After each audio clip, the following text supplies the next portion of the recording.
बिस्मिल्लाहिर्रहमानिर्रहीम। मैं हूं अली शेर और आप मेरा यूट्यूब चैनल देख रहे हैं। आपको पता है कि मैं हमेशा से जारी मेरी रिपोर्टिंग जो है वो पार्लियामेंट, सुप्रीम कोर्ट, ताकत के ऐवानों, साजिशों और वो जो महलाती साजिशें हैं उनसे जुड़ी हुई होती है। इस वजह से वकालत, सियासत, सहाफत, ताकत, अदालत, ये सब कुछ जो है उसमें क्या कुछ हो रहा होता है तो उसको आपके सामने लेके आता हूं और कोशिश करता हूं कि आपको जो रोज के रवायती मीडिया के ऊपर जो खबरें आपको मिलती हैं, उसने ये कहा, उसने ये कहा, वो आपने सब कुछ सुना होता है। मेरी कोशिश ये होती है कि आपको वो बातें बताऊं जो बैनस सतूर हो, जो क्वेश्चन उठा रही हूं, या जिसमें कहा जाए कि किसी न किसी हद तक हम सवाल पे सवाल उठाएं या बाल की खाल उतारें, उसकी कोशिश होती है हमेशा। तो गुज़िश्ता रोज के जो दो बड़े इवेंट हुए, एक तो वज़ार कौमी असम्बली का इजलास था, वो मैंने खुद कवर किया, उसके बारे में भी आपको शार्ट सा बता देते हैं। सेनेट का इजलास था इंपॉर्टेंट इस हवाले से कि वहां से अदालती इस्लाहात का जो बिल था वो मंजूर हुआ, और दूसरी तरफ जो है वो साथ ही जो दीवार जुड़ी हुई है जंगले की, सुप्रीम कोर्ट ऑफ पाकिस्तान, वहां पे जो आज बेंच टूटा, उसका बैकग्राउंडर और उसकी पसे पर्दा कहानियां और खास तौर पे ऑब्जर्वेशन। पहले मैं आपको शार्ट सा असेंबली का एक हाल बता दूं।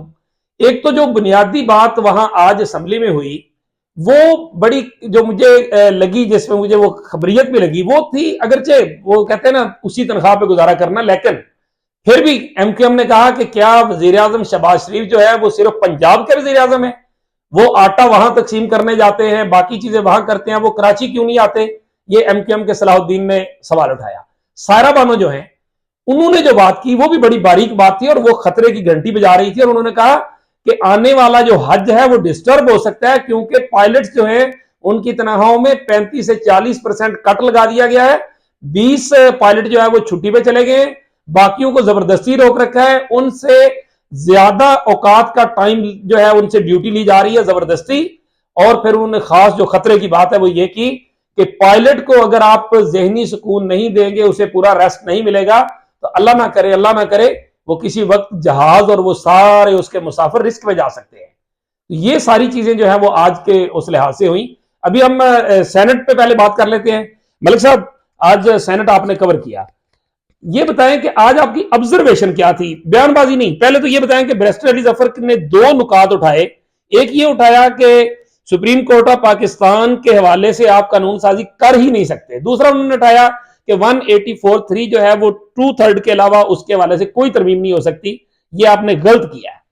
जी बिल्कुल अली शेर साहब, आज जो पार्लियामेंट सेनेट का माहौल था उसमें यही मुतालबा हमें देखने में नज़र आया। तकरीबन अरकान की जानिब से यही कहा गया कि इस बिल को कमेटी में भेजें। आपने कल कौमी असम्बली के इजलास में जो है वो उसके बाद कमेटी को भेजा, तो सेनेट का हक है कि वो भी कमेटी में जाके इस पर बहस करें और इसको देखें। लेकिन कमेटी में फिर नहीं बिल गया और बिलडोज कर दिया गया। हुकूमत की जानिब से ज़बरदस्ती अप्रूव कराया, वहाँ पर वोटिंग भी हुई, 60 वोट हक में जबकि 19 वोट मुखालफत में आए। जो आपने बात की 184(3) की, आप एक ही बात कर रहे हैं। बेसिकली जो अमेंडमेंट है वो अली जफर ने आज बड़ी अच्छी बात की और उन्होंने एक नया पंडोरा बॉक्स खोला। उन्होंने कहा कि ये जो कानून साजी हो रही है ये गैर कानूनी हो रही है, क्योंकि कानून में जब भी देखते हैं आइन जो है वो तरजीह होती है, और कोई भी कानून जो आइन से इख्तलाफ होता है, मुतसादम होता है, वो उसकी हैसियत नहीं होती। तो अली जफर ने कहा कि आइन के आर्टिकल 184(3) में जो आप कानून ला के जो है वो उसको अमेंडमेंट कर रहे हैं, तो ये गैर कानूनी अमल है। उन्होंने बाकायदा जो है आइन की लेजिस्लेशन जो लिस्ट है उसकी फेडरल लेजिस्लेशन लेटिव लिस्ट की जो शेख 55 है उसका हवाला दिया। उसमें उन्होंने कहा कि आप अदालतों और छोटी अदालतों और हाई कोर्ट की अमेंडमेंट कर सकते हैं, लेकिन सुप्रीम कोर्ट के मामले पर आपको अमेंडमेंट के लिए जो कानून साजी है वो सिर्फ आइन में की जा सकती है। इसके अलावा उन्होंने ये बताया कि उसके अलावा आइन हो ही नहीं सकता। अगर आप आइन ये कानून पास भी करते हैं तो इसको 10-15 दिन के अंदर अंदर अदालत जो है वो उड़ा देगी, क्योंकि ये आप अदालत के दायरे इख्तियार को चैलेंज कर रहे हैं, जो कि कानून के जरिए नहीं हो सकता। और आपको पता है कि आपको क्या लगा कि अगर ये फॉर्मेलिटी पूरी कर लेते कायमा कमेटी की, जैसे कौमी असम्बली में की गई फॉर्मेलिटी थी, अगर वो पूरी कर लेते तो इसमें हर्ज क्या था, जल्दबाजी किस बात पे थी?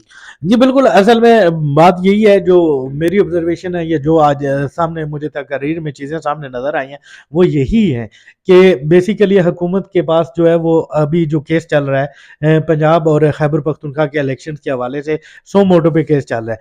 कल फ़ाइज़ ईसा की भी एक स्टेटमेंट आई है, जस्टिस फ़ाइज़ ईसा ने, जो उन्होंने कहा कि जब तक कानून साजी नहीं होती तमाम फैसले रोक लें। उस फैसले को देखें तो इस टाइम हुकूमत जल्दबाजी इसलिए कर रही है कि उसको मुतासर कर सके। आज जो है पीटीआई के तमाम अरकान, इवन के सेनेटर मुश्ताक ने भी यही कहा कि ये इलेक्शन से भाग रहे हैं। सेनेटर मुश्ताक अहमद ने एक बड़ी बात की, उन्होंने कहा हमारी तरजीह नहीं है अवामी मसाइल। उन्होंने कहा आज आपने अदलिया के हवाले से एक करारदाद भी पास की कि वो हमारे अख्तियारात में मुदाखलत कर रही है और कानून साजी भी कर रहे हैं। क्या मिलिट्री एस्टेब्लिशमेंट के हवाले से भी आप जो है इस तरह की करारदाद लाएंगे और कानून साजी करेंगे? क्योंकि आप पार्लियामेंट की बालादस्ती की इसमें क्या जवाब था हुकूमत की तरफ से? हुकूमत की तरफ से तो जवाब ही नहीं दिया गया। हुकूमत की तरफ से मैं बिल जो है बुलडोज किया गया खामोशी की। और एक और आज बड़ी अहम बात जो है वो शहजाद वसीम ने की, उन्होंने उनका यही कहना था अपने खिताब के दौरान, जो उन्होंने कहा कि यहाँ पे आप कंडक्ट की बात कर रहे हैं कि अदलिया हमारी बालादस्ती पे हमले कर रही है, ये कर रही है, लेकिन आपको ये नहीं पता कि आइन में ये वाज़ेह तौर पर मौजूद है कि आप जजेस के कंडक्ट पे बात नहीं कर सकते, जो कि आप कर रहे हैं, जो कि कौमी असम्बली में आपने तस्वीर लाई, जो है वो आवेदन की, लोगों को दिखाया, उसके बाद आपने तकारीर की, वो क्या चीज़ थी, उस आर्टिकल पे आप क्यों नहीं आते? तो ओवरऑल जो आज का माहौल था, रज़ा रब्बानी ने एक और बात की, उसने कहा कि हम सियासतदान अपने मामलात खुद बाहर लेके जाते हैं, हमें ये मामलात पार्लियामेंट में हल करने चाहिए, पार्लियामेंट की बालादस्ती को तस्लीम करना चाहिए। जब हम ये मामलात खुद बाहर लेके जाएंगे तो ज़ाहिर सी बात है कि वो फिर अदारे ये पार्लियामेंट के आपने दोनों मंजर जो है वो शॉर्ट से आपके सामने हमने रखे। अभी सदीक जान साहब हमारे साथ मौजूद हैं, खुद कोर्ट्स में मौजूद होते हैं इन टाइम, कोई रिपोर्टर पहुंचे ना पहुंचे, हमारे ब्यूरो चीफ पहुंचे हुए होते हैं। जबरदस्त। सदीक साहब ये बताइए कि मैं मलिक साहब की बात को आगे बढ़ाऊंगा, आपको क्या लगा कि जल्दी क्या लगी आप, यानी ऐसी क्या जल्दी, जब इस कानून ने फौरी तौर पर इस बेंच इस केस के ऊपर इसका कोई असर भी नहीं पड़ना, फिर क्या जल्दी, आपको क्या लगा? देखें सर, मैं मुझे कुछ देखें अली शेर साहब, बात बड़ी वाज़ेह है। इस वक्त सारी की सारी जो चीज़ें की जा रही हैं ना, वो की जा रही हैं कि किसी तरह से chief justice Pakistan justice Umar Bandial साहब को ब्लैकमेल किया जाए, उनके अख्तियारात को महदूद किया जाए, अदलिया पर वार किया जाए, अदलिया को ब्लैकमेल किया जाए, अदलिया के गिर्द घेरा तंग किया जाए, सुप्रीम कोर्ट के पर काटे जाएँ, उसको बेख्तियार किया जाए। सुप्रीम कोर्ट को ये नैब बनाना चाहते हैं, जिस तरह नैब के इदारे को बेवकूफ़ कर दिया ना। अब बताएं नैब का क्या काम रह गया? और सुप्रीम कोर्ट ने नैब के केस में ये सवाल उठाया था। आपने आखिरी बार नैब का नाम कब सुना है मीडिया पे? नहीं, बहुत अरसा हो गया। वही उससे एक ही खबर आती है कि फलां का केस बंद हो गया, फलां का केस वापस चला गया, बस इससे नोटिफिकेशन भी आया कि वफाकी वजीर के बराबर दर्जा। वो और या एक खबर पिछले एक साल में एक ही खबर हमने नैब की देखी, और वो है इमरान खान को नोटिस, बुशरा बीबी को नोटिस, फवाद चौधरी को नोटिस, शाह महमूद कुरैशी, ये सारा देखें। एक तो अली शेर साहब, सुप्रीम कोर्ट में लड़ाई बहुत शदीद हो गई है, और जजेस इस वक्त, यानी ये बहुत अफसोसनाक है, पाकिस्तान के लिए अफसोसनाक है। एज ए पाकिस्तानी मैं ये बात कर रहा हूँ, मीडिया के पॉइंट ऑफ व्यू से नहीं बात कर रहा। जो इंसाफ का सबसे बड़ा इदारा है, जिसने अल्टीमेट फैसले करने हैं, मुल्क के लोगों की जिंदगी और मौत के फैसले करने हैं, मुल्क के मुस्तकबिल के फैसले करने हैं। मुस्तकबिल इसलिए कह रहा हूं कि अब अगर सुप्रीम कोर्ट ये फैसला करती है कि 90 दिन में इलेक्शन होने हैं, तो उससे मुल्क का मुस्तकबिल जुड़ा हुआ है। वो कहते हैं नहीं करवाने, तो उससे भी मुल्क का मुस्तकबिल जुड़ा हुआ है। अच्छा या बुरा उसके असर पड़ेगा। लेकिन वो लड़ाई इस हद तक हो गई है कि जजेस बेंच में बैठ के एक दूसरे को जवाब दे रहे हैं, और सख्त जबान में दे रहे हैं। और इससे पहले हमने काजी फाइसा केस में देखा, जब सजाद अली शाह साहब, जस्टिस सजाद अली शाह साहब और जस्टिस मकबूल बाकिर साहब की आपस में इतनी तल्ख कलामी हुई कि बेंच को उठ के जाना पड़ा। जब जस्टिस सजाद अली शाह ने कहा कि अब अगर आपने कोई बात की तो मैं उठ के चला जाऊंगा, और फिर वहां पे इतनी तलखी बढ़ी कि बेंच पूरा 10 के 10 जजेस को उठ के जाना पड़ा, और फिर वो वापस आए थोड़ी देर बाद। देखें, नुकसान ये हो रहा है कि वो कुव्वतें जो पाकिस्तान के आइन के साथ खिलवाड़ करना चाहती हैं, जो पाकिस्तान में अपनी मर्जी मंशा, उनको फायदा हो रहा है जब सुप्रीम कोर्ट जजेस में ये लड़ाई होगी। अब मुझे बताएं ना कि जो जजेस मंसूर अली शाह साहब और जमाल खान मंतखेल साहब, उन्होंने इस पॉइंट पे एक लफ्ज नहीं लिखा कि 90 दिन में इलेक्शन होने चाहिए, नहीं होने चाहिए। टेक्निकल बुनियादों पर उन्होंने केस फारिग कर दिया। अतर मिनारा साहब, याहिया अफरीदी साहब ने भी यही किया। हालांकि ये वो जजेस हैं जिनको पूजा जाता है कि यार जमहूरियत, आइन और कानून, अखलाक, इंसानी हकूक, ये ठीक है। फिर मुझे एक बात बताएं, काजी फैसल साहब इमरान खान के दौर में, तो काजी फैसल साहब जो है वो किसी साफी पे कोई होता था तो उनकी कोई ना कोई स्टेटमेंट, कोई ना कोई चीज़ किसी न किसी तरह से आ जाती थी, किसी के घर भी वो पहुंच जाते थे। लेकिन अब पिछले एक साल में कोई आपने चीज़ देखी है? काजी फैसल साहब उस वक्त तो नोटिस भी ले लेते थे, 5-6 नोटिस लिए कि इमरान खान जी वो तकरीर फलानी जगह कर रहा था, वो मैंने अखबार में ये चीज़ पढ़ी है, फलानी नोटिस नहीं लेते। पिछले 1 साल में आपने देखा कि पीडीएम के खिलाफ उन्होंने नोटिस लिया हो। देखें मसला यहाँ पे आ गया जब एक रेफरेंस आया काजी फैसल साहब के खिलाफ और वो एडमिटेड था कि उन्होंने कहा कि मेरी बीवी बच्चों के 700 जायदाद हैं लेकिन मैं जवाबदेह नहीं हूँ, और फिर नून लीग, पाकिस्तान बार कौंसिल, ये सारे उनके साथ खड़े हो गए और ये क्रेडिट लेते हैं। अब मुझे अली शेर साहब एक बात बताएं, आज जो ब्लेंडर किया शहबाज शरीफ ने इतना एम्बेरस करवा दिया है काजी फैसल साहब को और इतना मुश्किल से दो चार कर दिया। कल काजी फैसल साहब का एक फैसला है कि 184(3) की जितनी भी केसेस चल रहे हैं ना वो सारों की समाअत रोक दें जब तक रूल्स अमेंड नहीं होते। शहबाज शरीफ साहब ने 11 घंटे के अंदर अंदर हुक्म जारी किया कि काजी फैसल के खिलाफ क्यूरेटिव रिव्यू वापस ले ली। मतलब वो क्या है कि अक्लमंद अपना नादान दोस्त से अक्लमंद दुश्मन बेहतर है। मेरा ख्याल है वैसे ही अक्लमंद है। ठीक, सिद्दीक साहब आप इसको ऐसे हाँ, नहीं समझ रहे हैं, मैं नहीं समझ रहा। हाँ, देखें इस वक्त उन्होंने, इसमें तो अब कोई शक नहीं ना, राना तनवीर ने ईवान में कहा कि उन्होंने इमरान खान को निकाला, जिन्नू को वो मेरी बिल्ली मेहू मुझे मेहू कह रहा था, और मान लिया। खुरम दस्तगीर सब मान चुके हैं ना कि एस्टेब्लिशमेंट की मदद से इमरान खान को निकाला। आपका क्या ख्याल है कि एस्टेब्लिशमेंट की मदद के बगैर, चलो ये उमर अता बंदियाल पे तो अभी अमल दरामद होगा नहीं होगा, अभी तो उसके पास वैसे भी अक्सरियत है ना सीनियर जज के तौर पे, 2 का फैसला भी आ जाए, आज अमल दरामद हो जाए तो भी उसके पास तो 2 है ना, वो ले सकता है उसको तो नोटिस, कोई इशू नहीं, बेंच बना सकता है। ज्यादा से ज्यादा ये प्रेस रिलीजें चलेंगी, बयानबाजियां चलेंगी, नए पुराने केसेस चलेंगे, इधर से आ जाएंगे उधर से आ जाएंगे, प्रैक्टिकल अख्तियार तो उसी के पास रहेगा। लेकिन जब यही मामला आगे चला गया काजी फैजिस्ता के पास तो उस वक्त काजी साहब बंधे हुए नहीं होंगे दोनों साइडों पे। इसमें मैं आपको बताऊं, लेकिन मैं थोड़ी सी एक चीज आपको बता दूं कि इस वक्त अगर ये कानून नाफिजुल अमल होता है तो फिर अक्सरियत नहीं है चीफ जस्टिस के पास, ठीक है, इसलिए उनके पास अक्सरियत नहीं है कि उनके बाद सीनियर 3 जजेस हैं, वो काजी फैसल साहब और सरदार तारिक मसूद साहब हैं, और वो दोनों बंदियाल साहब के बहुत खिलाफ हैं, वो अक्सरियत उनके पास नहीं है। लेकिन देखिए फ्यूचर में नुकसान क्या होगा काजी फैसल साहब को।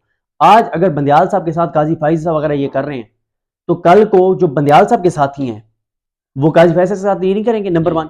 नंबर 2, उस वक्त काजी फैसल साहब के साथ होंगे इजाजुल एहसन साहब और मंसूर अली शाह साहब। मंसूर अली शाह साहब तो उसी में जाएंगे ना, जो काजी साहब कहेंगे उसी पे जाएंगे। लेकिन हर बेंच के ऊपर, हर मामले के ऊपर जब नोट जारी करेंगे अपने इजाजुल एहसन साहब, तो असल तो गंद पड़ गया ना, जो भी पड़ा हुआ है, इंस्टीट्यूशन कमजोर हो गया ना। एक वक्त था सुप्रीम कोर्ट का नाम सुन के ब्यूरोक्रेट्स और सारे कांप जाते थे, अब सुप्रीम कोर्ट को इतना बेवकूफ कर दिया गया है कि आप पुलिस के खिलाफ बात करते हुए तो डरते हैं कि उठा लेंगे, सुप्रीम कोर्ट के खिलाफ बात करते हुए नहीं डरते। मरीम नवाज साहब जो कर रही है, कुछ मुलाकातों के बाद वो जिस तरह से मरीम नवाज साहब तकरीरें कर रही हैं और नाम ले रही हैं और ये सारी चीजें, तो ये सारी चीजें सर जो है वो। अच्छा, आप, मेरा सवाल फिर वही पे है, गवर्नमेंट को जल्दी क्या है? गवर्नमेंट देखें, फायदा क्या होगा इस जल्दबाजी का? फायदा क्या होगा? हाँ, ये होगा कि अगर आज सुप्रीम कोर्ट ये फैसला दे देती है, 5 रुकनी बेंच, 4 रुकनी बेंच ये फैसला दे देता है कि जी इलेक्शन तो कराने हैं, उसकी आएगी अपील, ठीक है। जब उसकी अपील, क्योंकि जब ये फैसला देंगे कानून साजी हो चुकी होगी, बिल जो है वो जाहिर है वो लॉ बन चुका होगा, जो मंजूर है जिन्होंने कराया है वो लॉ बन चुका होगा, तो अपील जब जाएगी वो अपील किसके पास जाएगी? 5 रुकनी के पास।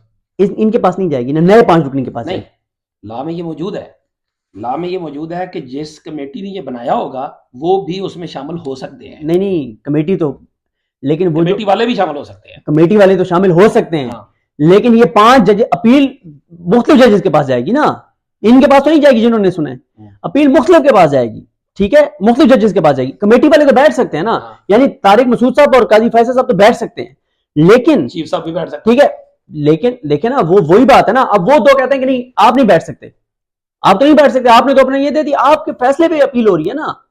यार देख मेरी एक अर्ज सुने ना, हाँ, नहीं कल लॉ पढ़ा ना, उसमें बड़ी क्लियर बात है कि जो कमेटी के जजेस, आप मिक्स कर रहे हैं 2 चीजों को, अब 2 चीजों को मिक्स कर रहे हैं।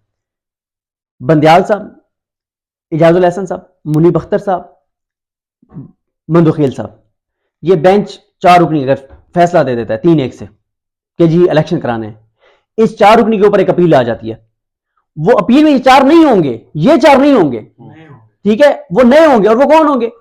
काजी साहब और सरदार तारिक मसूद कहते हैं कि हम 2 भी बैठेंगे, ठीक है, मंसूर अली शाह बैठेंगे, अतर मिनल्ला बैठेंगे, याहिया अफरीदी बैठेंगे, वो 5-0 से कहेंगे कि ये फैसले गलत है, पहले हाई कोर्ट फैसला करे, नून लीग वो जो चाह रही है टाइम गेम, ठीक है।